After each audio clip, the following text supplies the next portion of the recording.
Hi, I'm Katie Whittigan, and I'm a habit designer. I've been working for years on helping to coach people to use design thinking and the research on habits combined with positive psychology in all the most important areas in life, whether that be physical, mental, emotional, or spiritual. And I'm here to give you an insider tip on habits and behavior. Today, I want to talk about one of the aspects of new habits, which is ability. So we've talked in previous videos about how motivation factors into your ability to create a new habit, triggers for a new habit factor in, and then your ability to do the actual behavior or habit that you want to do. So today we're going to focus on ability. One of the things that's important to know about ability is that you can adjust ability. So let's say your desire is to increase your physical exercise. I know this is a common desire of many people. That doesn't mean that you have to start out by running a mile a day. That might be for you more challenging. You can make it easier by starting with a 15-minute walk. And the things that I often hear back from people in response is, well, if I do that, I'm not going to get to what I really want, which is to lose weight if I just take a 15-minute walk. And I would say, you're not going to get there by trying to use your willpower to run a mile each day, get 3 days in, and then stop doing it altogether. So if you want to create a new habit and get it to stick, one of the methods of doing that is to make that new habit a little bit smaller and easier to do it first. When you find that you're successful with it over and over again, all of a sudden your motivation to do something harder will jump. And before you know it, within 4 weeks, now you are jogging a mile.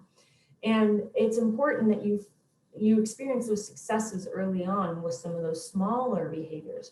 Now, if your goal is weight loss, then you're right. It's going to take a long time to lose weight by walking 15 minutes a day. In fact, really, it's nutrition that leads to weight loss, but that's a whole other video. But when it comes to your big goals, your long-term goals, it's important to also remember that there's some short-term effects or outcomes that you can pay attention to that help with your motivation to keep a new habit, even if it's small. So let's say it is to increase exercise, and let's say you say, okay, well, 15-minute walk a day is doable, but I don't feel like it's going to help me lose weight. Maybe not, but will it improve your mood? Will it improve your energy? Will it possibly even improve your sleep? You can look at those three things as immediate outcomes to see if it's already getting you some positive benefit. If you start to see positive benefit right away and it's still easy to do, you have motivation to do it, and you have a trigger to do it, say your shoes in the doorway before you leave the house, your walking shoes, then you're more likely to keep repeating it, be successful, and then before you know it, then you're jogging a mile a day. So make it something easier to do at first. It doesn't have to be drudgery, whatever the new behavior you're trying to create is. And same goes for if you're trying to undo a habit. You can take small steps there too. For example, a lot of people come to me wanting to reduce the amount of caffeine they drink, for example, or even smoking. But let's just talk about caffeine for a moment. So let's say you've identified that maybe you're drinking too much caffeine and you have a high amount of motivation to drink less because it's giving you anxiety when you drink it. It's fairly easy for you to drink less mechanically, but your addiction to the caffeine makes it incredibly difficult to drink less. And you have triggers all around you to drink caffeine all day long, billboards, commercials, radio advertisements, the person next to you drinking coffee, constant triggers. What do you do when it comes to ability with this? Well, in this example, I would say it would be great to start with there's a whole web approach I like to use when it comes to addictions. And one of them is really focusing on mental, physical, emotional, and spiritual aspects to support you in undoing a habit.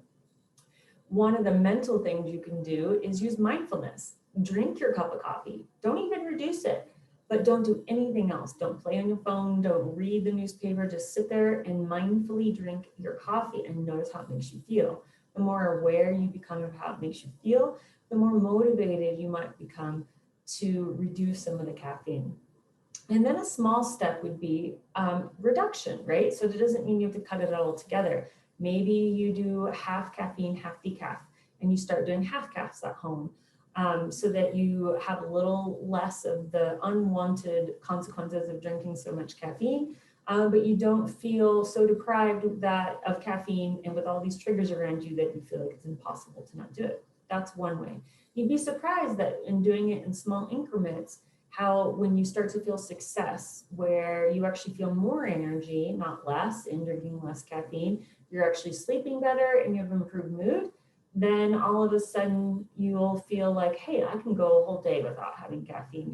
Your ability, your motivation to do something that's even harder to do will jump up. So this can be applied to a lot of different unwanted habits as well. If you want more information on how to apply this to your unique circumstances, feel free to go to my website, habitdesigner.com, and the first coaching session is always free. Thank you so much and be well.